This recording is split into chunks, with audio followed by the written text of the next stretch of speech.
Hola, hola. Ya saben que en este canal hacemos contenido educativo y de divulgación científica en temas relacionados a la administración pública. Entonces, si estás aquí es porque alguno de mis videos te interesa. Mira hacia atrás, no tenemos muchos, pero esperamos que este año podamos crear contenido semanalmente. Por favor, no olvides que todas las referencias bibliográficas están en la descripción del video. Antes de hablar sobre los delitos contra la administración pública, debemos entender cómo se configura la responsabilidad del servidor público en el ejercicio de sus funciones. Entonces, con esto en mente, comencemos. Primero veamos el temario para nuestro video de hoy. Primero vamos a hablar sobre el servidor público. Luego vamos a hablar qué entes tienen la potestad disciplinaria y las funciones jurisdiccionales. Y finalmente vamos a ver cuáles son los tipos de responsabilidad que se presentan en la administración pública colombiana. Hablemos sobre los servidores públicos. Como su nombre lo indica, estos están al servicio del Estado y de la comunidad. También debemos entender que según el artículo 123 de la Constitución Política, son servidores públicos los miembros de las corporaciones públicas, como lo es el Congreso. También son servidores públicos los empleados y trabajadores de todas las ramas del Estado y de las entidades descentralizadas territorialmente y por servicios. La Ley 2094 del 2021 nos habla sobre la potestad disciplinaria y las funciones jurisdiccionales que poseen ciertos entes del Estado colombiano. Entonces vemos que es el Estado quien es el titular de la potestad disciplinaria. Esto quiere decir que es el deber de todas las instituciones públicas el mantener y establecer el orden, la disciplina y la moralidad al interior de ellas mismas. La Ley 2094 nos habla sobre cómo la Procuraduría General de la Nación tiene algo que se llaman funciones jurisdiccionales para la vigilancia superior de la conducta oficial. ¿Esto qué significa? Que es potestad de la Procuraduría General de la Nación declarar el derecho o legislación que va a ser aplicable en un caso determinado y que este caso no pueda ser solucionado de una manera espontánea. Obviamente, va a necesitar la intervención de un tercero para lograr su solución jurídica. Además, la Procuraduría General de la Nación adelanta las investigaciones disciplinarias e impone las sanciones de destitución, suspensión e inhabilidad y todas las demás sanciones que sean establecidas por la ley. También es importante recordar que como sistema de pesos y contrapesos existe la jurisdicción de lo contencioso administrativo, la cual es la encargada de revisar esas decisiones sancionatorias que profirió la Procuraduría General de la Nación, siempre en los tiempos delimitados por la ley.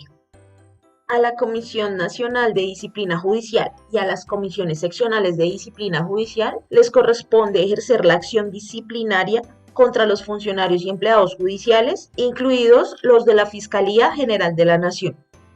Bien, la palabra responsabilidad viene del latín responder, que significa convertirse en garante de una acción, es decir, hacerse cargo de las consecuencias de un acto.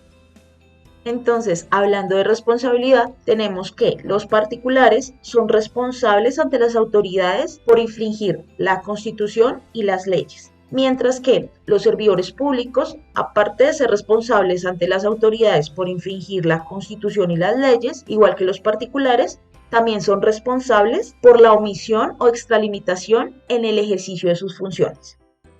Las faltas pueden ser clasificadas según la acción que las causa, de tal manera que pueden ser dolosas cuando se causan intencionalmente, o sea, hay una intención de causar ese daño, o culposas cuando se causan por imprudencia, por negligencia o por impericia del funcionario. También podemos clasificar las faltas según la gravedad, de tal manera que pueden existir faltas leves, graves y gravísimas.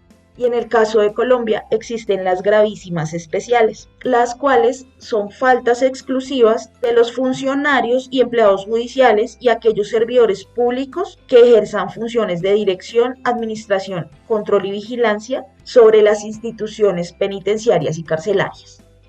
En el caso de los servidores públicos, cualquier actuación que no se ajuste a la ley puede originar consecuencias de tipo fiscal, penal, disciplinaria o civil. La responsabilidad civil es la obligación de reparar daños y o perjuicios causados sin importar si fue causado por dolo o por culpa.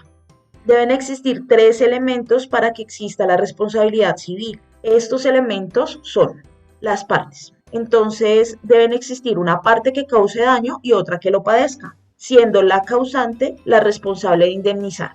Deben existir lesiones, que es el daño por el incumplimiento contractual que puede afectar tanto a la persona como a su patrimonio. Y debe existir una relación de causalidad. El nexo causal por acción u omisión debe poder acreditarse para que exista responsabilidad civil. Existe lo conocido como seguro de responsabilidad civil extracontractual, en el cual una compañía de seguros responde por los daños que se generen por las acciones y omisiones de los asegurados. En la póliza de RCE se deben reconocer y pagar tanto perjuicios patrimoniales como daños extrapatrimoniales. La responsabilidad fiscal en Colombia está en cabeza de la Contraloría General de la República. La Contraloría debe determinar la responsabilidad fiscal con la finalidad de recuperar los dineros sustraídos del erario público, además de buscar el resarcimiento de los daños al patrimonio público. Estos dineros que han sido sustraídos del erario pueden ser malversados o extraviados a consecuencia de una inadecuada gestión fiscal. La responsabilidad disciplinaria en Colombia está en cabeza de la Procuraduría General de la Nación. Esta se deriva del incumplimiento de los deberes que tiene el funcionario a su cargo, ya sea por abuso o extralimitación. Según el Consejo de Estado, debe existir una estructura para que la responsabilidad fiscal se configure como falta. Esta estructura incluye la capacidad, la conducta, la tipicidad, la ilicitud sustancial y la culpabilidad. Cuando hablamos de capacidad, debemos entender que solo se presenta si el sujeto es servidor público o es particular con funciones públicas. Cuando hablamos sobre la conducta, se debe determinar si es por acción u omisión. Cuando hablamos de tipicidad, se debe determinar la gravedad de la falta, ya sea leve, grave o gravísima. Cuando se revisa la ilicitud sustancial, debe determinarse si la falta fue de tipo lesivo o dañino a un bien jurídico o al Estado, o si, por el contrario, fue una afectación del deber funcional sin justificación alguna, y en donde se vean perjudicados los valores o principios de la función pública.